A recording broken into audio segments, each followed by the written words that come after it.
يا أيها الناس اتقوا ربكم إن زلزلة الساعة شيء عظيم। আয়াতটি মূলত কেয়ামত দিবস সম্পর্কে নাজিল হয়েছে।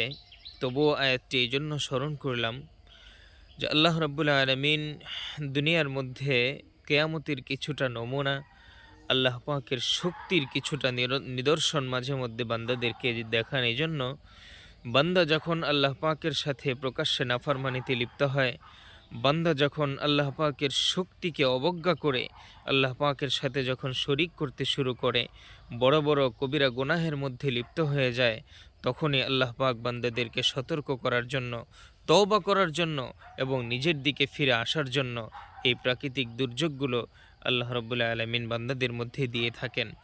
আমাদের জন্য এখন করণীয় এই ঘূর্ণিঝড় থেকে, ভূমিকম্প থেকে, এই ধরনের প্রাকৃতিক দুর্যোগ থেকে বাঁচার জন্য দুনিয়ার কারো কাছে নয়, আল্লাহ পাকের কুদরতি কোলে আশ্রয় নেওয়া, এটাই হচ্ছে আমাদের জন্য করণীয়। আমরা যেন সমস্ত গুনাহ থেকে তওবা করে, সমস্ত অন্যায় থেকে ফিরে যেন আমরা আল্লাহর দিকে ফিরে আসতে পারি, তওবা করতে পারি। আল্লাহ পাক আমাদেরকে তৌফিক দান করে।